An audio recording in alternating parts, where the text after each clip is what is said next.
Bismillah, Assalamualaikum warahmatullahi wabarakatuh. Waalaikumsalam.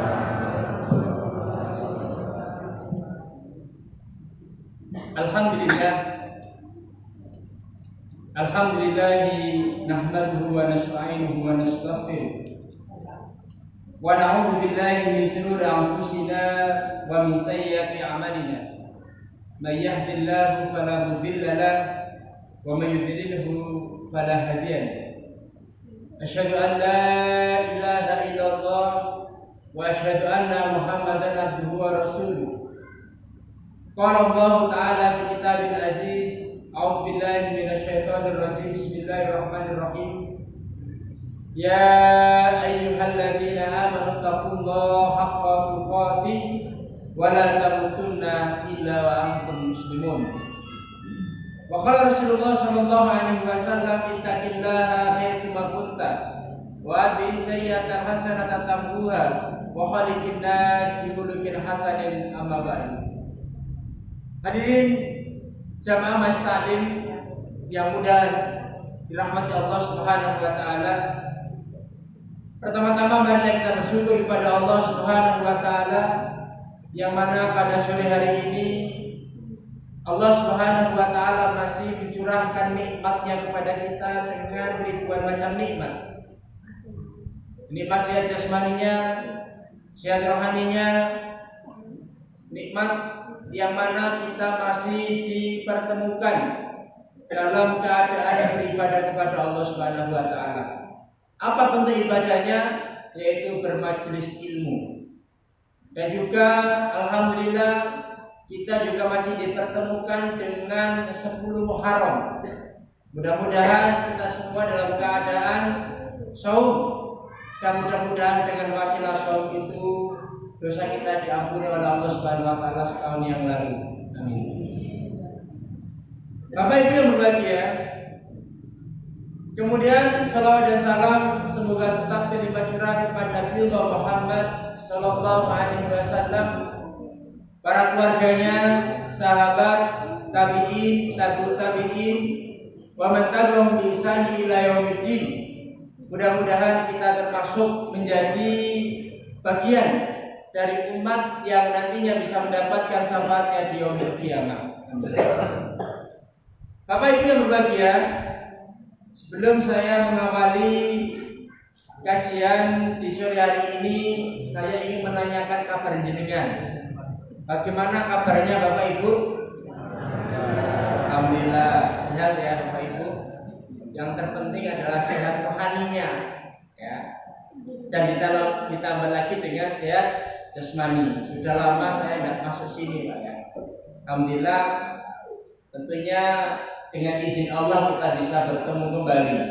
Kalau saya ingat-ingat sudah berapa tahun dari sini, ya. Berapa tahun Mas? Ada yang itu 9 tahun yang benar.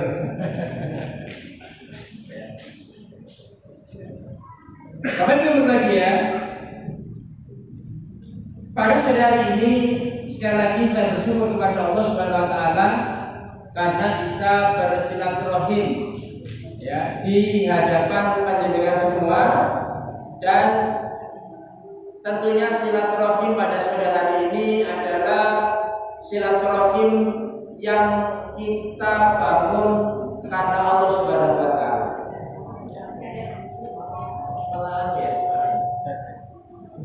Tes. Semakin luar makin aja. Cek. Enak. Jelas Bapak Ibu ya.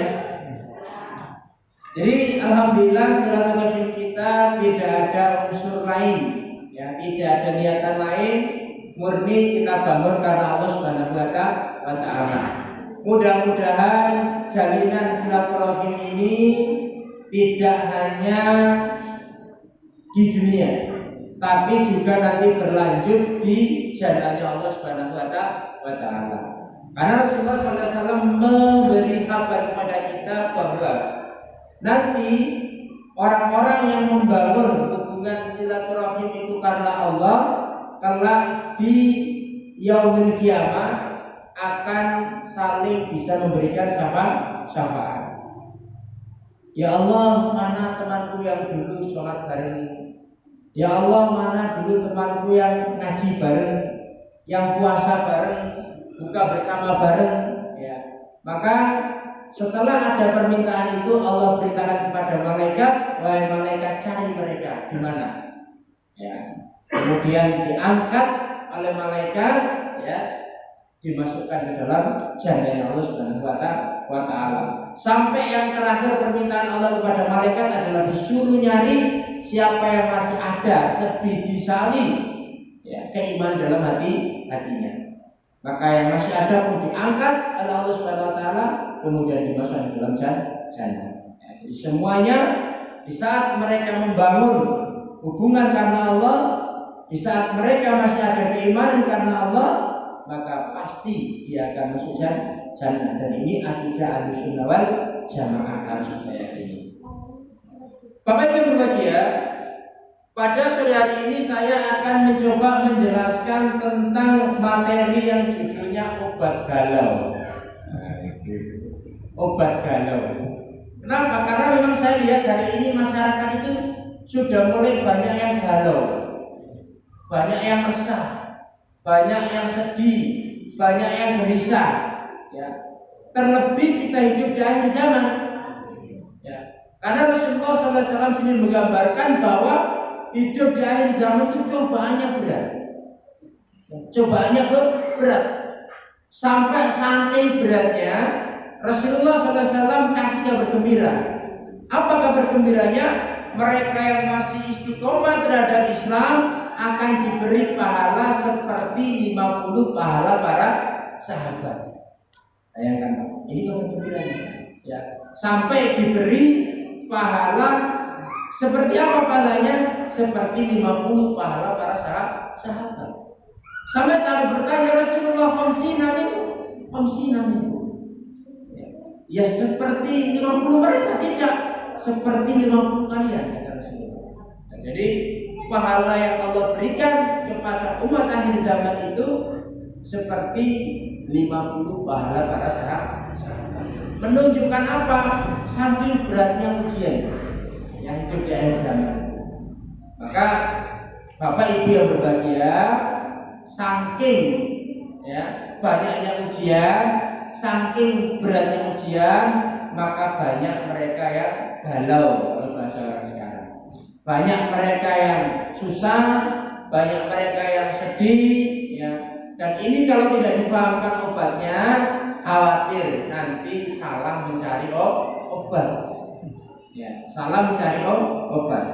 Maka di sini Ibnu Hazm rahimahullah mengatakan bahwa setiap manusia itu pasti berpikir, ya, bagaimana saya bisa terbebas dari kesedihan, bagaimana saya bisa terbebas dari berbagai macam persoalan yang saya hadapi.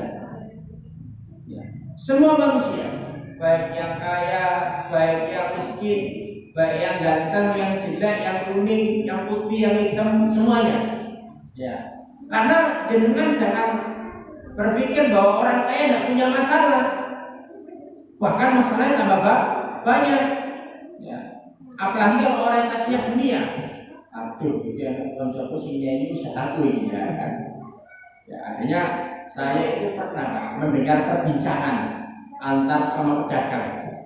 Apa bahasanya? Aku ngerti ning moro. Wah, itu. Ya, pantesan warungku sepi, ya kan? Jadi perbincangan antar pedagang itu, tatkala saya mendengar itu saya mikir, oh ternyata begini dong cara pedagang ini mencari solusi agar mereka bisa mendapatkan keberkahan rezeki.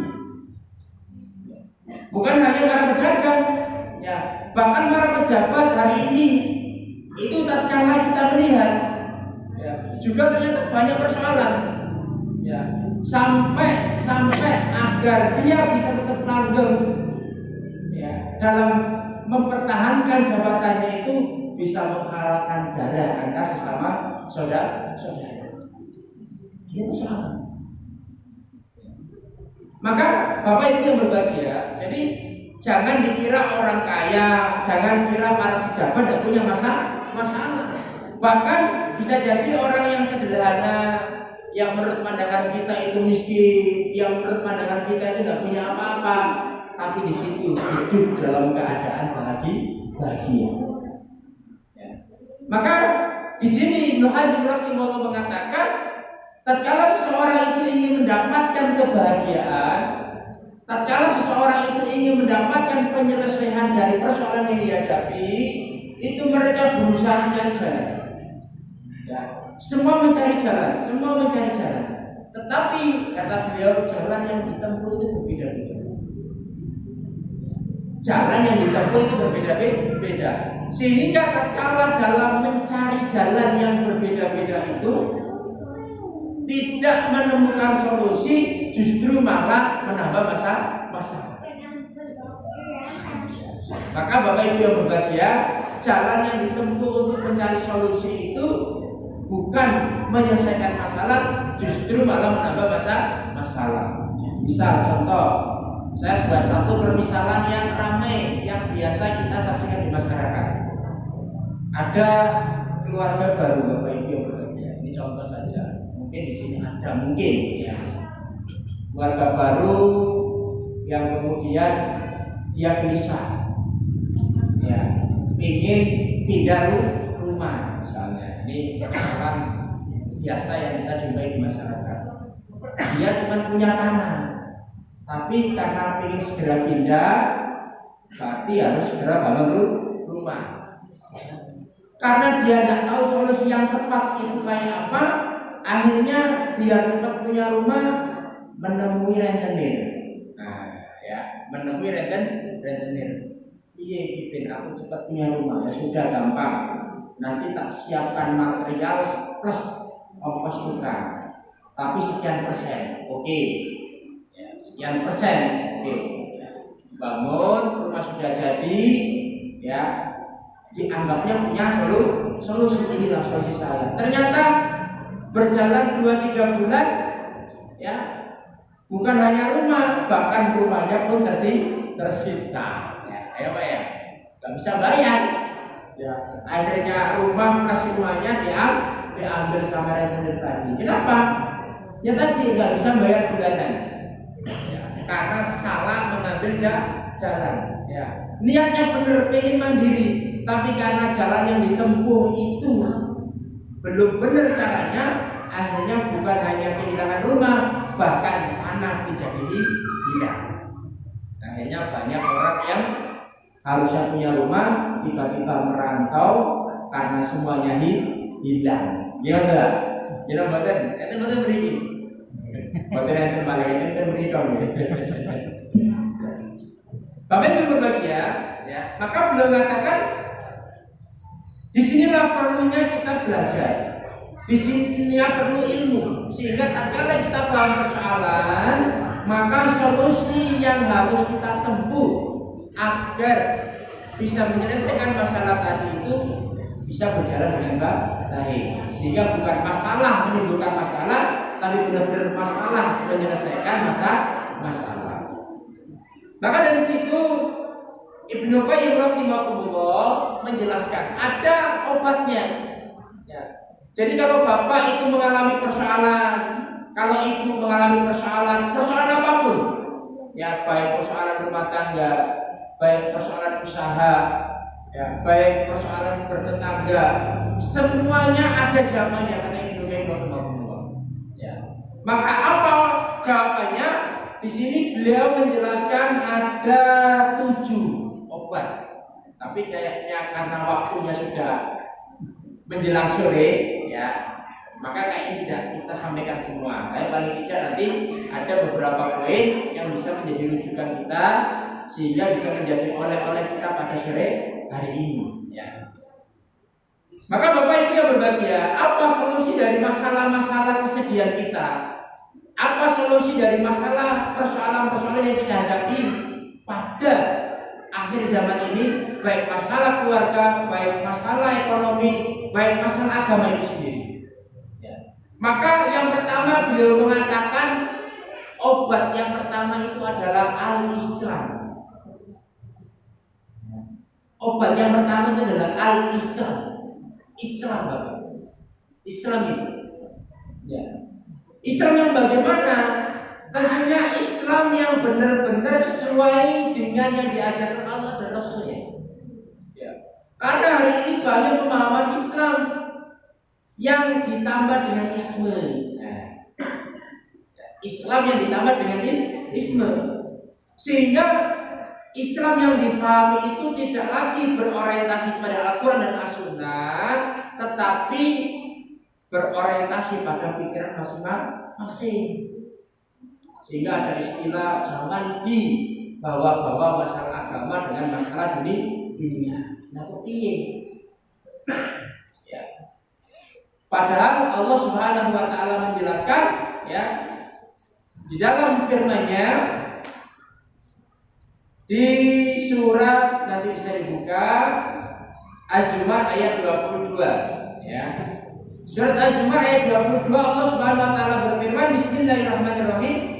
Afaman sharahallahu sadrahu lil Islam fa huwa 'ala nurin min rabbi fa ghayril khasyati qulubuhum min dzikrillah ulaika fi dhalalin mubin. Al-ayat. Afaman sharahallahu sadrahu lil Islam. Ya. Siapa yang lebih baik, atau bahasa mudanya, adakah solusi dari setelah orang itu dikasih Islam dengan orang yang belum dikasih Islam? Kalau kita melihat kepada sejarah sebelum mereka mengenal Islam, maka hidup mereka itu ruwet. Kalau kata Pak Jokowi itu ruwet. Ya. Kenapa ruwet? Ya, karena pada saat itu memang mereka belum mengenal Islam. Ya. Sehingga kehidupan mereka itu diatur oleh kekuatan mereka yang punya kekuatan. Kehidupan mereka itu diatur oleh suku-suku mereka masing-masing. Maka namanya aturan kepala suku, namanya aturan manusia, itu ya sesuai dengan nafsu manusia masing-masing. Ya. Sehingga nggak ada ketemunya mereka. Maka antar suku di antara mereka itu sering berperang, Pak. Ya. Antar suku mereka terus bertikai, tidak pernah ada solusi. Ya. Begitu kemudian datang Islam, Rasulullah membawa misi Islam, Rasulullah mengajarkan Islam, ternyata dari situlah suku antar suku bisa bersatu. Tetapi ya memang lama masanya. Ya. Bahkan sahabat, ya, Ansor dengan Muhajirin tatkala sudah bersama Rasulullah saja kadang masih terbawa, ya, kebiasaan mereka dulu di masa jahiliyah. Maka Rasulullah marah. Rasulullah mengingatkan bahwa Islam inilah alat pemersatu. Islam inilah solusi dari keterpurukan kalian semua. Maka benar, setelah mereka ikut atur dengan aturan Islam yang dulunya, ya, bangsa tertinggal, yang dulunya bangsa penuh masalah, yang dulunya bangsa penuh persoalan, akhirnya menjadi bangsa yang beradab, bangsa yang dijadikan sebagai suri tauladan, menjadi kiblat aturan seluruh bangsa-bangsa yang lain. Bapak dia berbahagia, maka jelas tatkala saya baca dalam tafsirnya, di situ para ulama sepakat, coba, ya, mana yang bisa memberikan solusi selain Islam. Ya. Termasuk hari ini kalau kita lihat kenapa bangsa kita itu kok ruwet, ya, kan gitu. Antar satu partai dengan partai yang lain ribut, ya. Antar satu komunitas dengan komunitas ribut karena mereka belum kembali kepada Islam yang benar, ya. Belum menjadikan Islam sebagai solusi, belum menjadikan Islam sebagai rujukan, belum menjadikan Islam sebagai pedoman utama, sehingga masih banyak persoalan. Ya. Maka kalau kita kembalikan kepada Islam, insya Allah, termasuk ibu-ibu contoh ini, Islam memberikan solusi kalau seandainya jenengan punya masalah dengan tetangga. Ya. Dalam bertetangga itu Islam punya solusi. Coba kalau nggak pakai Islam, maka antar tetangga itu terus akan punya masalah. Ya, maka kadang ibu kalau punya masalah dengan tetangganya, dia lapor sama ayahnya, ya tetangga kita ini pusing. Nanti ayahnya jawab, udahlah biarin kita makan nggak minta dia saja. Udah musuh-musuh.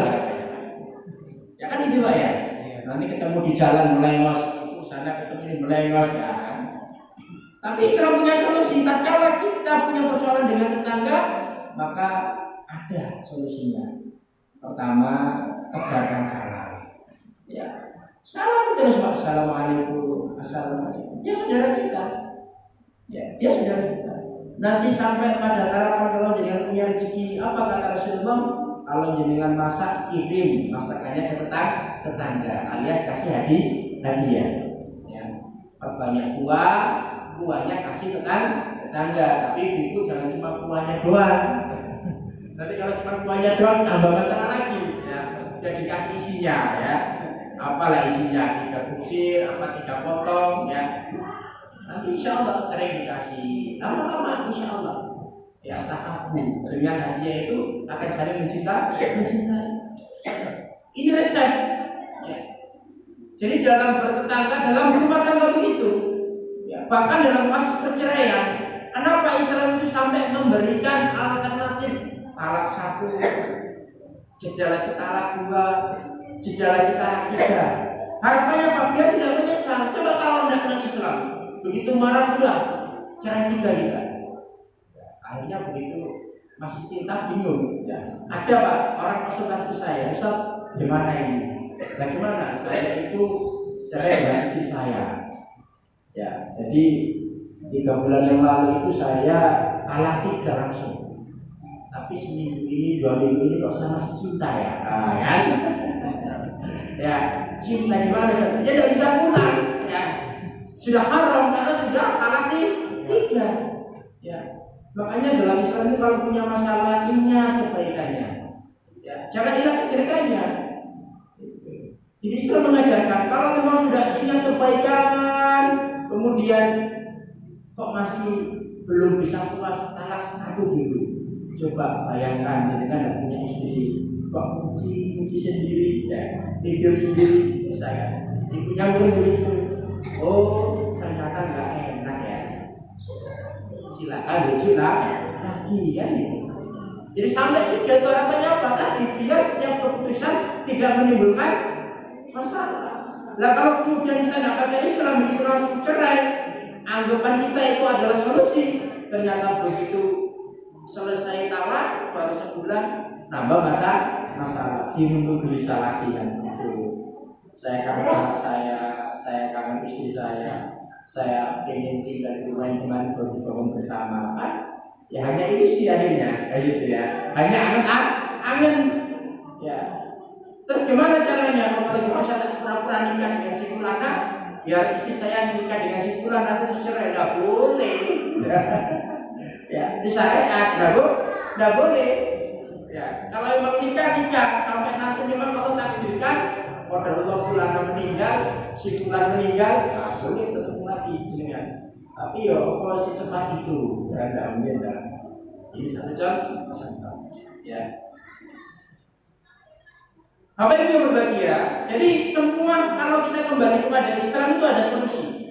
Ya, bahkan termasuk dalam beragama hari ini. Ya. Kenapa hari ini antar ormas, antar tokoh itu sering ribut? Ya, kenapa? Karena mereka belum memahami konsep agama dengan benar. Makanya Rasulullah SAW bersabda bahwa konsep dalam berislam itu adalah man sholla sholatana wastaqbala qiblatana wa akala dhabihatana fa huwa muslim wa dimakullah. Konsepnya apa dalam berislam? Kalau sholatnya sama, kiblatnya sama, yang dimakan sama, itu saudara kita. Haram darahnya untuk ditumpahkan, haram kehormatannya untuk diceritakan.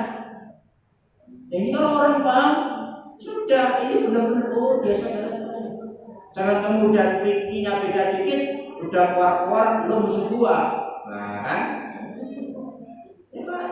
Hanya berbeda yang satu takbir kemudian Bismillah jahar sama sir sudah ibu. Hanya masalah doa satu keras satu sir ibu. Kenapa belum belajar dengan benar? Ya. Maka di sini kita masyarakat harus cerdas berislam itu, Pak. Sehingga tidak mudah diadu domba. Ya. Sama tujuan kita itu adalah ibadah kepada Allah Subhanahu wa taala. Sama tujuan kita adalah ingin mati dalam keadaan husnul khotimah. Jadi ini yang perlu kita pikirkan bersama, bahwa solusi dari setiap persoalan ada pada Islam. Ya, asal tadi jangan ditambah isme. Kalau sudah nanti ditambah liberalisme, sekularisme, nah ini sudah itu memecah belah memang. Karena apa? Karena sudah bukan produk Allah yang dipakai, tapi produk manusia itu sendiri. Bukan Al-Quran yang dipakai, tapi pikiran manusia yang dipakai. Sehingga apa? Timbul unsur-unsur nafsu. Ya. Kalau sudah nafsu yang timbul, maka jelas yang diinginkan syaitan adalah perpecahan. Ingat, Rasulullah itu berusaha dengan usaha yang maksimal. Ya, bahkan Rasulullah itu menggambarkan ya umatnya itu seperti hewan yang mau ngerumunin api. Ya. Umatnya itu digambarkan seperti hewan yang ngerumunin api. Maka tugas Rasulullah itu apa? Tugas Rasulullah itu menolak, mencegah agar hewan tadi tidak sampai masuk api. Begitulah kita. Ya. Harus meniru Rasulullah SAW. Bagaimana kita